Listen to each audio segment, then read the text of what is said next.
Bab 1295.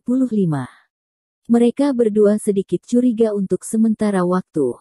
Sekarang Ani bukan lagi anggota Asosiasi Medis Dunia, dan dia berada di sisi lautan seperti mereka.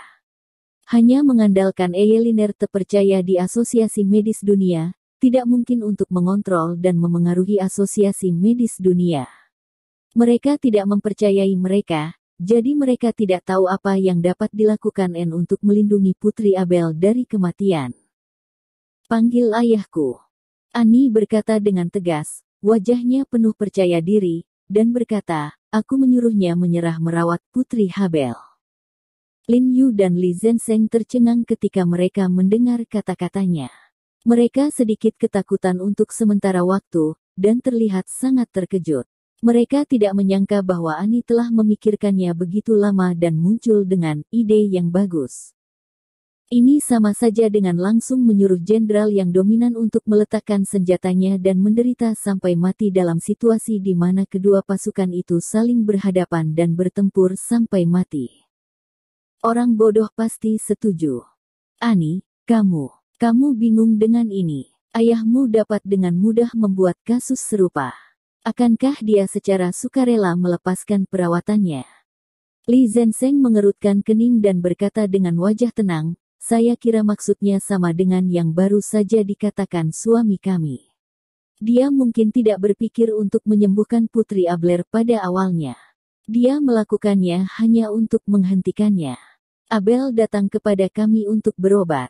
Jadi dia sengaja mengarang kasus yang sudah sembuh sebagai alasan untuk menipu Abel dan putrinya agar tetap tinggal di Asosiasi Medis Dunia untuk perawatan. Selama Putri Abler dihukum mati, maka kami secara alami tidak akan ada kesempatan. Li Zhensheng sama sekali tidak peduli untuk berspekulasi tentang pikiran Woods dengan kejahatan terburuk, karena dalam hatinya, dia sudah menganggap Woods sebagai lawan dari kejahatan. Logikanya sangat sederhana, suami mereka benar dan jujur, karena itu semua yang bermusuhan dengan suaminya adalah jahat. Tidak, ayahku bukan orang seperti itu. Setelah mendengar kata-kata Li Zhensheng, wajah Ani menjadi sangat jelek, dan reaksinya sangat kuat, matanya melebar dan Li Zhensheng memelototinya dengan marah. Saudara Li. Lin Yu berbisik tajam kepada Zhensheng, mengedipkan mata padanya, dan memberi isyarat kepadanya untuk berhenti berbicara omong kosong. Meskipun semua yang dikatakan Li Zhensheng itu mungkin, sangat tidak baik untuk memfitnah ayah di depan Ani. Ayahku benar-benar bukan orang seperti itu, dia tidak akan pernah melakukan hal yang begitu kejam. Ani buru-buru menoleh untuk menjelaskan kepada Lin Yu, suaranya mendesak, matanya tulus, dan dia mencoba yang terbaik untuk membela ayahnya. Lin Yu tersenyum padanya dan mengangguk, dan berkata, saya percaya. Tapi saya percaya Anda, bukan dia. Dia tidak pernah berurusan dengan Woods, bagaimana dia tahu orang macam apa Woods itu, tapi dia percaya pada Ani. Aku akan meneleponnya sekarang dan membujuknya untuk menghentikan rencana perawatan medis untuk Putri Abel. Ani mengeluarkan ponselnya lagi, mencari nomor di ponselnya, dan berkata, jika dia tahu diagnosis dan hasil pengobatannya salah, dia akan memperbaikinya tepat waktu. Dalam hatinya, keselamatan pasien selalu menjadi hal terpenting. Saat berbicara, dia sudah memutar telepon dan menyalakan handsfree pada saat bersamaan, sehingga Lin Yu dan Li Zhensheng juga bisa mendengar dengan jelas. Tidak lama kemudian, suara dalam Woods terdengar dari ujung telepon, halo, Ani. Ayah, kamu harus berhenti sekarang. Segera berhenti merawat Putri Abel, kan? Sebelum Ani selesai berbicara, Woods di ujung telepon segera menyela Ani dan menjawab kata-kata putrinya dengan suara yang dalam, dengan nada yang sangat suram. Ani terkejut sejenak, seolah-olah dia sedikit terkejut, tetapi ketika dia memikirkannya, dia mengerti. Seringkali, Abel sudah memberi tahu ayahnya. Dia memberi, lembut dan dengan bersemangat membujuk, ayah, kamu sekarang rencana pengobatan yang diterapkan kemungkinan besar salah. Jika Anda terus merawat Putri Abel, Anda tidak hanya tidak akan dapat menyembuhkannya, tetapi juga akan membahayakannya. Aku tidak mengharapkannya. Woods menyela Anne lagi dengan dingin, dan berkata dengan suara yang dalam, Asosiasi Pengobatan Tiongkok dan He Jiarong sangat teliti dan gila. Untuk melestarikan pengobatan Tiongkok, mereka harus mengorbankan hidup yang segar. Orang seperti ini, obat semacam ini. Kamu harus pergi ke neraka. Hei, sial. Wajah Li Zenseng tiba-tiba tenggelam ketika dia mendengar kata-kata ini, dan sedikit amarah melayang, dan dia berkata dengan sangat tidak nyaman, benda tua ini benar-benar menyapu. Saudara Li.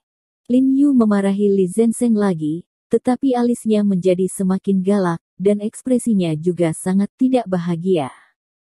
Ani sangat cemas ketika mendengar apa yang dikatakan ayahnya, dan buru-buru menjelaskan, ayah, kamu salah paham. Bukan itu maksudku memanggilmu. Maksudku itu untuk kebaikanmu sendiri. Kondisi Putri Abel sangat serius.